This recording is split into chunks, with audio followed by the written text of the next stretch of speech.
Hi, everybody. Welcome back to the Get Healthy Tampa Bay podcast. I'm your host, Dr. Kerry Reller. And I do apologize if you hear any loud noise in the background today because someone's working outside my window. But anyway, we have a very special guest, Whitney Woolever. And hopefully I didn't butcher the name. And she is coming to us from South Tampa and going to tell us all about her business and who she is and what she does. Well, thank you, Dr. Kerry. My name is Whitney, and the kind of my elevator speech that I give to people when I talk about what I do, I specialize in working with women 40 and up in our gym in South Tampa. And so I would say, to kind of describe our gym, we have a really great community of ladies, right? And we focus primarily on strength training. I would say part of what makes us a lot different is that we focus on the whole pie, we call it. And so it's not just fitness, right? It's all of the wellness things that it takes to be healthy besides just exercise. So it's, working with women 40 and up, I've learned that a lot of the things that we used to kind of skimp over when we were younger, we can't skip over them anymore, like sleep and managing stress and a lot of the things that go into that too. So yeah, that's a little bit about our gym. I would say the biggest thing that I love about our gym is just our community. Because it is just women, it gives us a little bit of a chance to kind of hone in on things that women need and that we may not feel as comfortable talking about in a big co-ed box gym. Yeah, definitely. I think women were unique and have different needs than men. So I think it's great that you kind of focus in on that. And then 40 plus women is once again even more unique, right? Yeah, absolutely. And definitely have different needs. So how did you kind of get into all this and what made you just choose to do this special population or whatever you want to share? That's a great question. I actually run the gym with my husband, Jared. I got into exercise. Honestly, I didn't exercise much until like my mid-20s. I wasn't athletic, I guess I would call it, right? I didn't play sports. I was pretty uncoordinated. But as I hit mid-20s, I started having some issues with back pain. And a friend sent me to a local kind of a boot camp gym. And that's where I met my husband. That was, I guess, 12 years ago now. He started out as my trainer and I loved it so much. I started doing that kind of on the side and just learning, almost kind of trading, right? I would come in and just interning, I guess you could call it. And then a few years after that, I guess I've been training full time for about a decade now.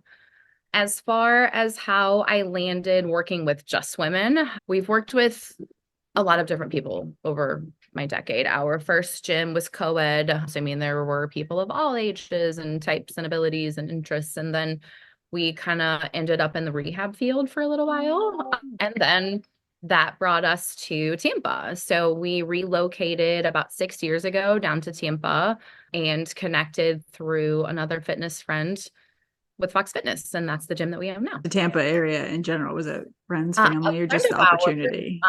yeah, it was a really good opportunity. Honestly, we just wanted to move where it was warmer. And we had a friend here in Tampa, Becky. She's who we bought Fox Fitness from.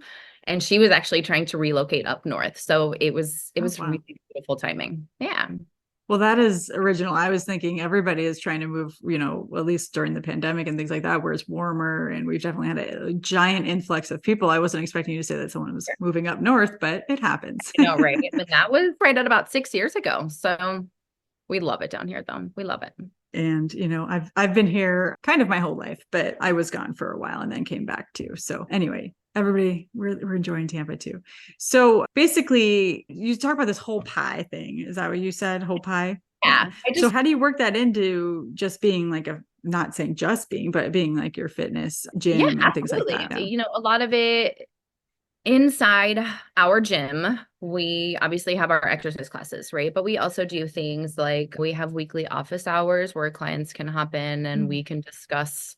Sometimes we have a little mini lesson, right? It might be, hey, we're going to learn about cortisol this week, or hey, we're going to learn about why sleep is important, or how sleeping in the dark creates melatonin and melatonin is needed for sleep and all that fun stuff that really, really matters. So some of it's just conversations in the gym. Some of it's hosting different opportunities for our ladies to come in and just ask Q&A, to talk about what they're struggling with.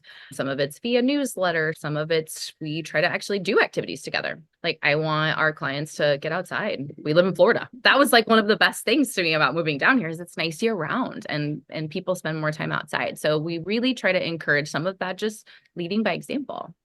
We do a little bit of coaching just on the other kind of pieces of the pie that I was talking about too. Like, yeah, you pair coach with one of the clients or that's right. Yes. So we have a couple coaches that work with us. We have one who works full-time with us, Coach Claudia. So she and I actually do most of that working, checking in with the clients. We do an accountability program because obviously showing up is sometimes the hardest part, right? Once you're in the gym, you're guided and it's easier, but getting there can be kind of tough. And one thing that is important for us is for our clients to know that we know when they're not there. So we always have a coach kind of checking in with them too. That's definitely, I think, unique with people contacting you when you're not going to the gym. I haven't had that before. Matters, right? Definitely keeping you accountable. I want someone to holler at me when I'm not getting to the gym. Yeah, I think that's awesome. And then, so for these, I guess, mini series or workshops and things, are you guys just picking a topic and discussing it? Or do you bring someone in, like an expert speaker or something? Usually we all pick a topic. We have a holistic pharmacist that works with us as well. So she's really helpful in just talking about supplements and some of the more medical side of things. We occasionally will have someone come in and talk. Occasionally I'll poll our clients and say, hey, what do you guys want to learn about? And then we kind of work it from there. That's really unique. I don't hear much of that. I mean, that they bring those kind of things in. I mean, yeah, they'll bring like a wine night or a date night or something like that. But we do that. Actually, tonight, I think we've got probably 35 of our ladies getting together and we're doing like an ornament exchange party. So we do some fun, like monthly activities. But then we just try to, like a book club and stuff like that. So it's things that we can get together and socialize and have fun, but also learn something. Very nice. Yeah. You mentioned focusing more on strength training. So like, well, one, why do you think that's important? And especially for the age group of women that you're working with. And two, how do you encompass that in the workouts and things that you do with your clients? Awesome. I love talking about this part. So one thing I really learned a lot when I first started working just with women is how I think there's a big disconnect in what the media advertises as good workouts for us women, but then there's a big disconnect there because they don't talk a lot about the importance of strength training as we age, right? And when we hit 40, we don't want to talk about aging, but around that time, like our bone mass, our lean mass, all of these things just incrementally decrease as we get older, making strength training even more important. It's also just a longevity thing, right? We get a lot of people who come from other gyms where they worked out really intensely 6-7 days a week. And over time, if you don't balance that with some restorative stuff and even just some stretching and restorative movement here and there, like it takes a toll. So for us, it's longevity. We have clients that have been at Fox Fitness at our gym for 7-8 years now. And they can do that because we're balancing strength training, restorative movement, outside activity, but also just doing things that help them age better so they feel stronger. I think you asked me about, I forgot the second part of what you asked me. That's okay. It was number one kind of, I got it. It was how we build that into the workouts. Yeah. So our classes are 45-50 minutes. The idea is kind of, come in short bursts of energy, rest. So as I'm programming workouts, we do a lot of complex movements, things that use multiple body parts at once. So it's just more time effective, but it's also just so that our whole body gets exercise. So it's not, there are arm exercises and leg exercises, but I really try to do things that encompass both at the same time. Generally, we set it up like circuits, but it varies. That's kind of the fun part too, is I want it to be fresh. So you're not coming and doing the same thing over and over and over again, because that does get a little boring. So generally we set it up like circuits.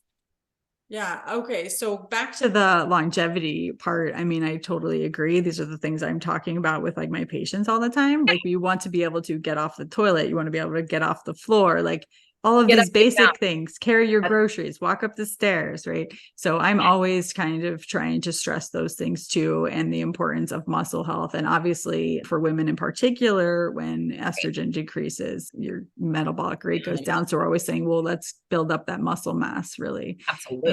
And, we learn a lot of things from people that we've studied in the research, and everybody's talking about the blue zones lately. And those people Yeah. are physically active We were and just with a community. So yeah. you're checking all the boxes here with it. Yeah. And I mean, I think that it's great, and that you really are focusing on that longevity piece and the importance of muscle and strength training, because I think that's mostly what everybody's researching now. And I think it's what's going forward of the And I love importance that. of it. I love that. We're talking Yeah. about that.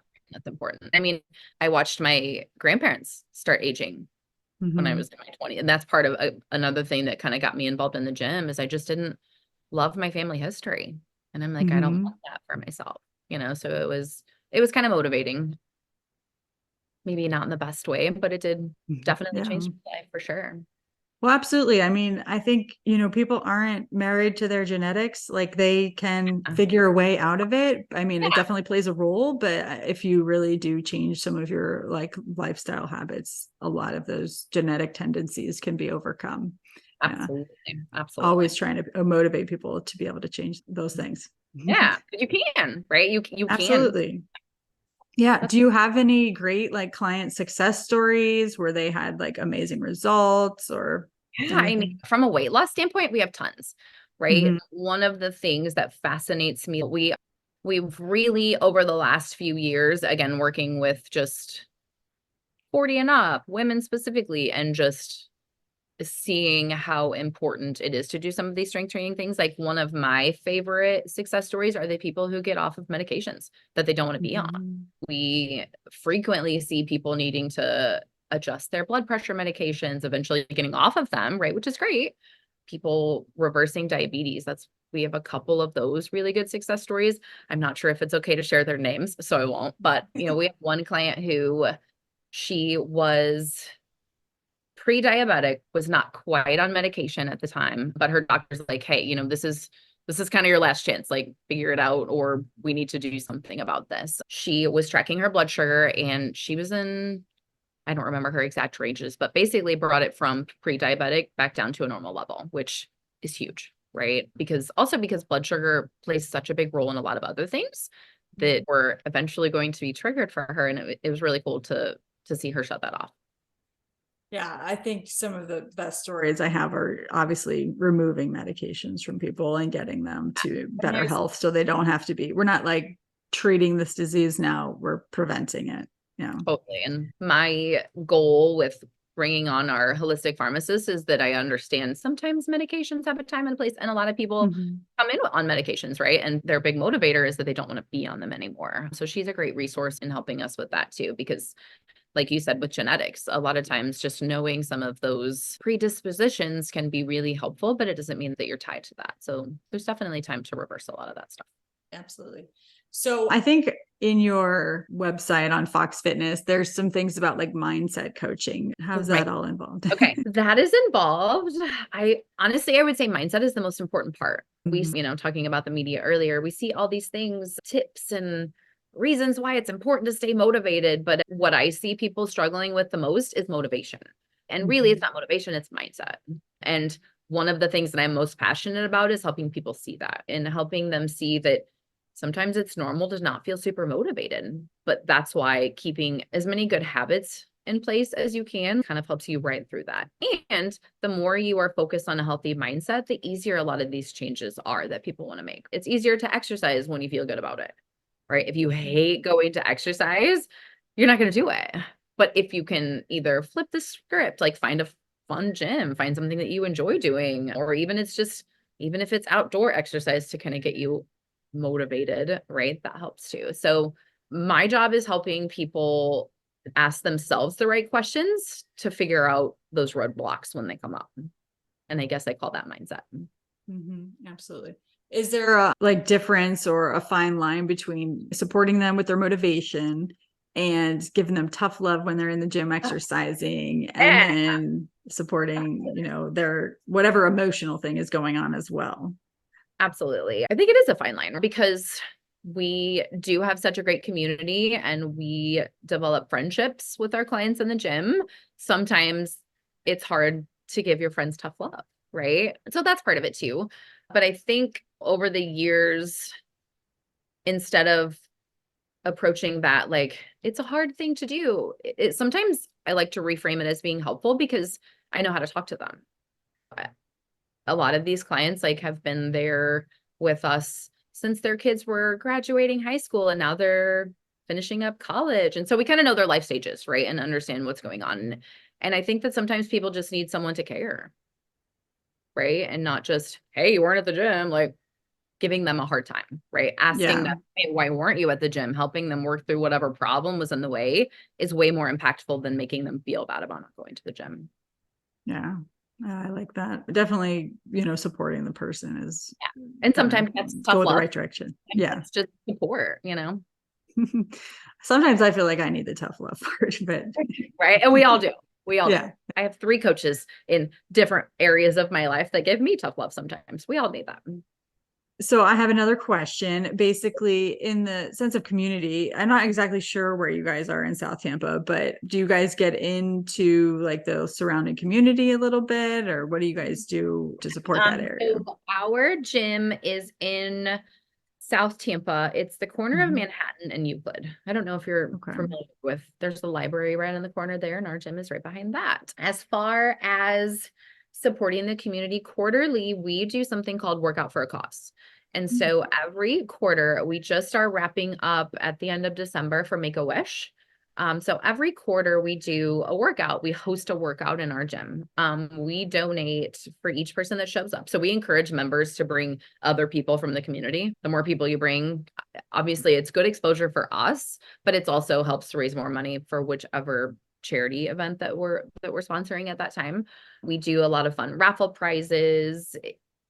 We have fun, right? And this quarter, I think at our workout, just the workout alone, we raised like $1,500, which is really cool, right? And then we also do Facebook check-ins to sponsor and stuff like that.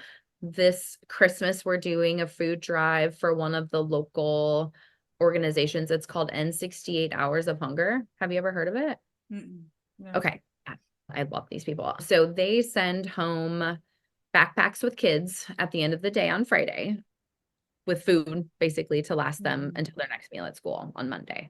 And I believe they did the math and that's 68 hours between those meals. So they kind of just help bridge the gap for kids at home. So we are doing a food drive for them for the holidays. So a lot of this is actually client led too. Our clients bring these to us and they're like, hey, we'd love to support XYZ charity. And that way they can give back too.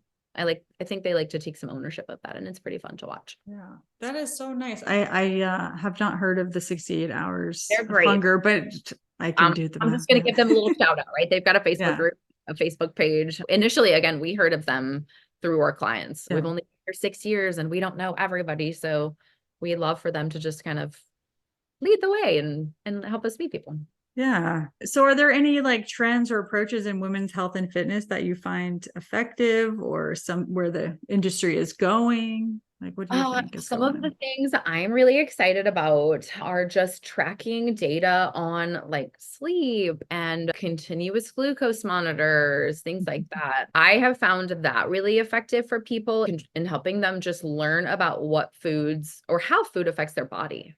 One of the things we didn't used to talk about this much, right? One of the things that we would always tell people as they're getting older is just eat less and exercise more. But there's just so much more to that. And I think it's really great that we're starting to kind of dive into that more as a society and just understanding, okay, cool, I'm premenopausal, but now what does that mean for me? Not just, well, you're just getting older. You just got to deal with it. We're understanding like, oh, looking at blood sugar and insulin and muscle mass and metabolism and how all of these things can help direct hormones and help them function more optimally. So there's some cool stuff coming down and just getting back to the power of like sunlight and sleep and some of the basic things that we kind of forget about. I have fun with the glucose monitors with, patients and myself. And I don't know if it's trendy or whatever, but I do think it's a really, really nice way to see what food does to your body and things like that. We But did a 6-month run with them and actually just finished up like last month. Just a 6-month trial period to kind of learn about it, because sometimes people ask me about new data and I like to know. So it's pretty cool. So you borrowed them or used them from a company, or you guys work together? Okay. Used a company called Signos. I've heard of them. Yeah. Yeah. And they just, they ship it to you. Partner You with have you. questions and they partner with you. It's pretty easy. Very cool. Yeah. Yeah. I think that's nice to, doing it from your side, like meaning the fitness side, right? I'm doing it on the medical side, and that's definitely how great. exercise impacts it. Oh, right? yeah. Yeah. The effects of exercise after you eat, huge. Even just walking. Like you don't have to go out and do a bunch of, go take a walk.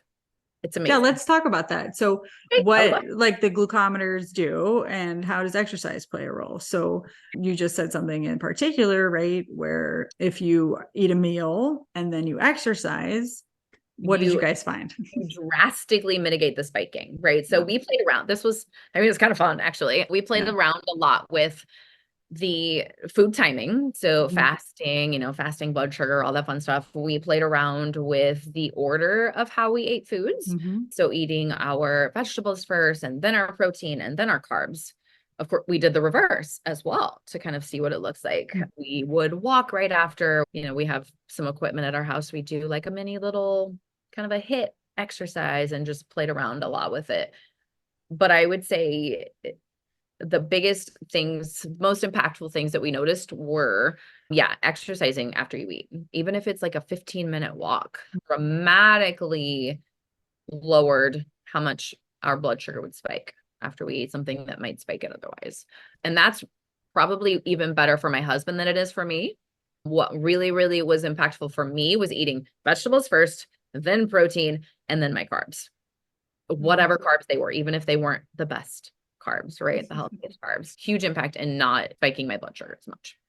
That worked really well for me. And I think that's what's also kind of neat too, is people are so different, right? And have that data, we don't know. My walking and exercising was really good for me after foods, but it was even better for my husband.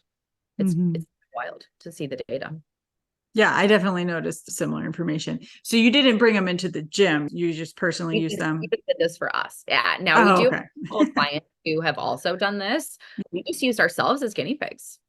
Yeah, I thought you were bringing in like a whole program with the clients. Got you. No, we have a couple of clients who are doing it, but we're just kind of connecting them with Signos and letting them. Yeah. I was wondering how you funded that, because I don't think they would give a whole gym. Yeah. Well, so what do you have advice for women who are just starting out in the fitness, like as their fitness journey? What would you say for them? I think my most important message is that consistency always trumps intensity, right? Especially as we go into the holidays. Something is better than nothing. Any day of the week. I have a 2-year-old and a 4-year-old. My 4-year-old keeps peeking at me through the window over there. And some days, I don't get the full workout that I want, but I get something, right? Even if it's 20 minutes here and 10 minutes there, a little bit of stretching, it all adds up. And I think that as we get into the holidays, I was just talking to someone yesterday and she's like, well, I have a lot going on this week, so I'm just going to start next week. And I hear that a lot. That's where the tough love comes in, because there's always something that comes up, and there's never a perfect time to start. There's never an uninterrupted moment where you just get to start the way you want. Just start, because something is better than nothing. I like that. And I definitely agree with the consistency and intensity thing. And I think I used to have a problem with that, right? Like, it didn't count if it didn't sweat or something like that. Absolutely. And now I like to track things in an app, my workouts in an app, and I will include the stretch after the exercise, or maybe just a day of that in it. And I think it makes me feel a lot better because I'm getting more time in and I'm including it. But it's also, it's super important. And I've noticed, like running and everything else that I do, that the stretching part is so critical. So it counts. Any of these things do count. Yeah. Right. Yeah. And that's it too. It Absolutely. doesn't formal, sometimes my workout looks different than I planned for it to, but that's just the way my day went. I know that, like you said, I feel better about it. And when you feel better, you want to do it more. So beating yourself up because your workout wasn't what it was supposed to be is very demotivating. And that's kind of Absolutely. where Yeah. some of the mindset stuff comes in. But the more we can make you feel successful and make you feel good, the more apt you are to do it again and over and over and over and over and over again. And then you will be attacking them to get into the gym because they didn't show up. So they're going to be And then consistent there's with you, that right? too, right? For Yeah. me, my favorite thing is for people, I don't encourage people to come to my gym every single day, right? I want to see them 3 to 4 times a week on average, sometimes more or less depending on what their goals are. But I want people to be doing outside of the gym stuff. Some people like to run, some people like to bike. I like to paddleboard. And before I moved down here, I like to rock climb a lot. A whole lot of rock climbing going on here, but No. it's just being well-rounded, right? Sometimes I like to do yoga a couple times a week and just give my body lots of different things that help it feel good. Very good. So where can people find you one more time? They can go to our website at boxfitness.com. We have a couple of promotions going on. Any current event things that we have going on are going to be at our website too. Or you can shoot us a text and get me that way. My number is 813-803-5638. Awesome. We'll include all of that in the show notes. Thank you so much for coming on, Whitney. This is so great. I see you having me and letting me blab a little bit. Of course. Yeah. Lots of fun. So everybody tune in next week for another great episode. And if you need a primary care doctor in our area, I am accepting patients, and I'm in Clearwater and Palm Harbor. And like Whitney said, she's in South Tampa. Awesome. See you next week.